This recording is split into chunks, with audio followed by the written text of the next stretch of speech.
What's up guys, welcome back to another YouTube video, and today we are visiting Pupil of Fate. So let's go in and check out some of their cars. Okay guys, so we've made it here at Pupil of Fate, and what must I say, this is literally a dream dealership. So obviously we'll start at this side before we head on to the most exciting part. So firstly, we have a lineup of G-Wagons. As you guys can see, we've got Brabus and a normal one. So you can see as your comparison what you guys have. Honestly, in previous videos I hated the Tiffany, but this combo goes really well. The silver color with this Tiffany interior does suit it. Honestly, I didn't like the Tiffany as much, but honestly it's suiting the spec. So then we've got another Brabus right here.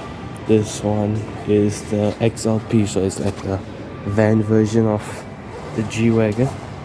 So we've got carbon fiber literally everywhere, and we've got the shot bed, right?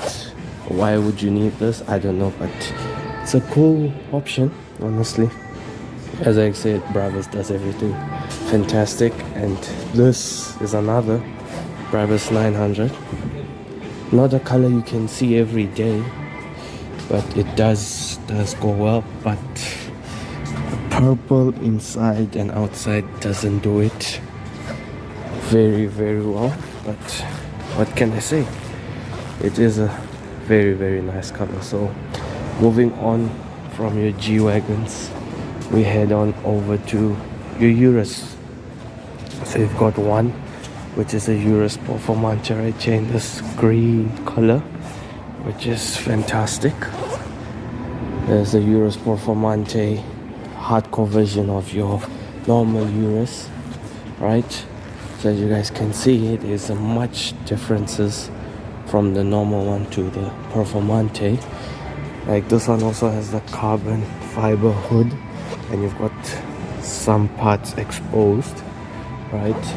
This is your normal one, so you can see this one is normal. This is your aggressive. It's got all carbon fiber bits and basically a hardcore version of it. Like you've got your Huracan Performante, you've got your Urus Performante.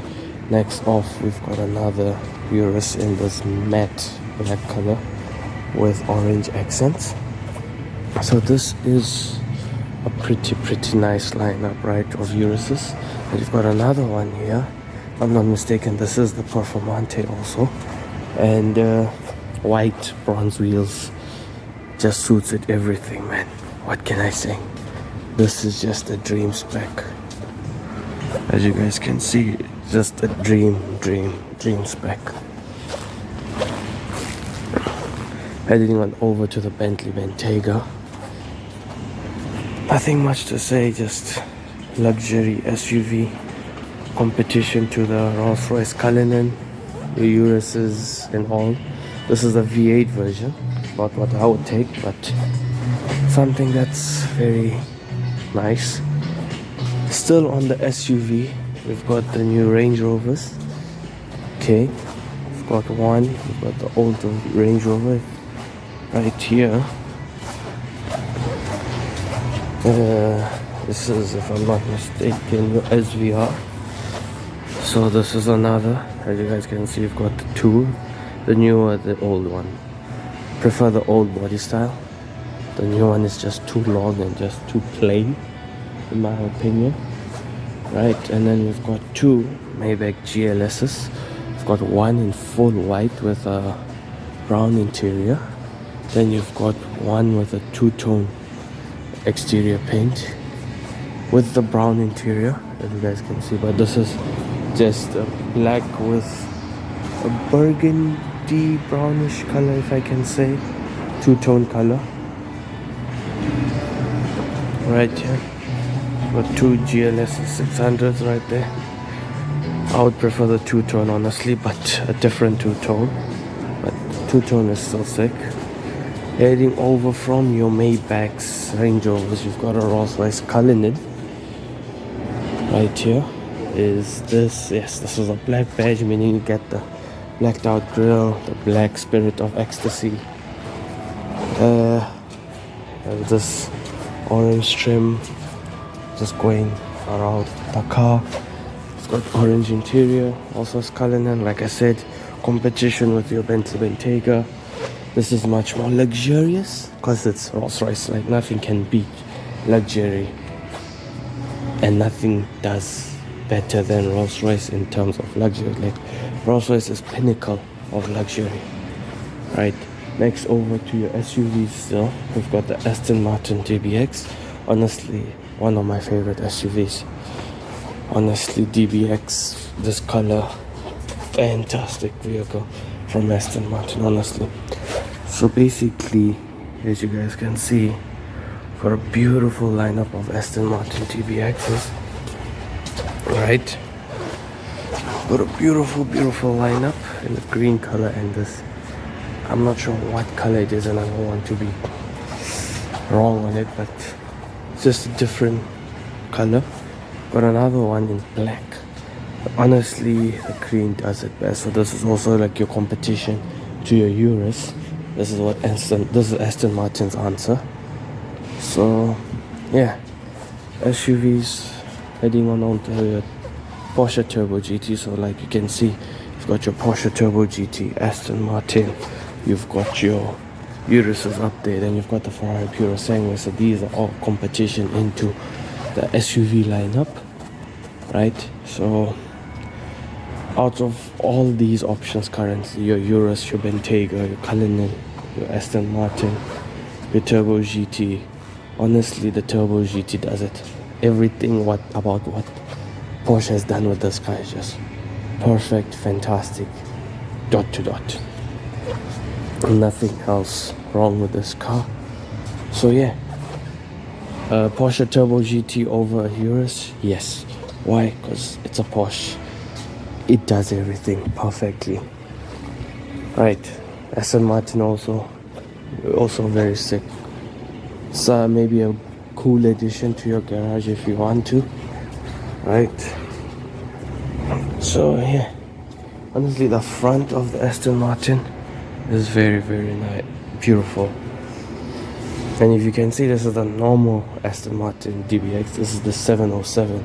So basically a hardcore race version of the normal Aston Martin, right? You've got your quad exhaust tips here, you've got two single exhaust tips, so you can see this is much lower than this one. You've got carbon fiber, you've got a whole lot of options on 707, right? So more from SUVs, we come on to luxury again. We've got a Rolls-Royce Wraith, right? Don't know much about these cars, but all I know is they're just fantastic. And the color, guys, it's a bespoke color. So as you guys can see, it's got a lot of glimmer into it, as you guys can see. It's a blue color from where I'm looking at. So yeah, Rolls-Royce, as you guys can see, this is a normal one with the two-tone. Another one also blue with white. This is a white with a grayish, silverish color. So you've got three Wraiths right here, right? Not much to say other than these are fantastic cars. Nothing beats a Rolls-Royce, guys, in terms of luxury. If you want luxury, go for a Rolls-Royce. That's it, no other words. So right, moving from your Rolls-Royces, we come on to the Bentley Continental GT Speed. So this is something you would choose either this or this, both two doors, four seaters, right? So this is from Bentley Continental GT, right? This is a convertible, right? So it's either you choose this or you choose this. You've got two options because they are the same. As if you guys look at it, you've got four seats here. Also the Rolls-Royce has four seats and they're both two doors. so that you can see where I'm going with it. But this color is very nice. It's yellow color. So heading on from this, we move on to the what's it called, chauffeur vehicles. Right, this is your flying spur, Bentley flying spur. Right, this is comparatively to your Maybach S580 or your Rolls-Royce Phantom or the Ghost. If you want to go, you go for a Ghost flying spur, or you go for an S580 Maybach. So you've got these two options. Right, you've got the Bentley, you've got the Maybach. Honestly, to me, the Maybach does it for me. V12, Mercedes, Maybach, just a bit too much, and I like that from Maybach. The S-Class also, this platform is one of the best platforms of the S-Class. This being the S680 V12 is just something. This is a V8, so yeah, but in terms of my opinion, it would be the Maybach S680. So then we head on to GT cars. We've got the new Mercedes-Benz SL63. You've got the SL43 and the SL63. So these are both 63s. For one in this charcoal grey or maybe nardo grey, and we've got, oh, this one is a SL55, right? So this one is a detuned version of this. This is more performance, more beefier than this one. This is much more subtle and less aggressive. Both V8 bi-turbos, right? Both 4MATICs. It's just the 55 is a little less detuned than the 63. So I am not a fan of this new shape. Honestly, this SL63 shape is not my biggest, it's not the biggest appeal to me. Right, the look is just a bit too much. Right, so it's a great car, convertible, go down, but from this you go on to a 911 Turbo S. Like honestly, you've got an option like this, or you got an option like this. Turbo S, roof down. We already know the Turbo S is a perfect platform, right? The launches are perfect on these cars. It's just fantastic car, flat six. Okay, maybe it sounds like a vacuum. It's not going to sound as beefy as your SL63, but I mean, this has an advantage, right? Slightly more power, posh in general. So yeah, seating in these cars are very cramped. Like you guys, it's basically a two-seater car, but for this is, I don't know for what, but these seats are very cramped, as you guys can see. So yeah, you've got this as an option, or you've got an SL63, but honestly, the Porsche really ties it in. Something you can daily, you can go out, right? It's perfect. Then next to it, we've got a 911 Carrera S. Not talked after, not a lot of people like this car. This is like basically your baby Porsche Turbo S. It's like a baby detuned version, less aggressive, less in your way, in your face kind of car. But honestly, it's not a bad shout. As you guys can see, it's got similar aesthetics to your Turbo S. It's just that this is just less detuned and slightly less aggressive, right? So moving on from Porsches, Mercedeses and all that, we come to more Porsches. We've got the GT3 992 generation, as you guys can see. Not a GT3RS, but it's a GT3, so it's not the race version, it's not the hardcore track vehicle, it's just a subtle one. Still basically everything is the same, it's just that one has a big wing, is more track focused, more aerodynamics. It's got the DSRL, so yeah, it's just but this is something you can take over GT3RS. People won't like that opinion, but honestly, GT3RS, especially this generation, the 992, is a lot of people want it. It's like becoming a TikTok car. As you guys can see, all the people just saying, no, this is the best car out there, yeah, all that. But honestly, you've got this, right? It's newer, it looks nice, okay, but before this were these, right? This is not a GT3 RS, but it's the same generation as the previous GT3 RS, but this being the GT2 RS, so basically turbo, flat six, hardcore race. So you guys can see before these generation, the 992 generation, this was what we liked about. This was something that you would take out, race it, everything. This is what brought the GT3 and GT2 platform to the rise. This generation, this platform is just fantastic. You've got two beautiful examples, right? Two beautiful. The red just does it for me. Red is the go-to spec. YSEC package, just everything till the last details is perfect. Till the minute details is perfect. So we're done with the Porsche deals. We come on over to my favorite of all, the M3 CS. Honestly, perfect car. Right, perfect vehicle. Right, track focused, okay, yes. To the GT3, to the M3, this is more track focused, right? Lighter, more aerodynamics, more aggressive.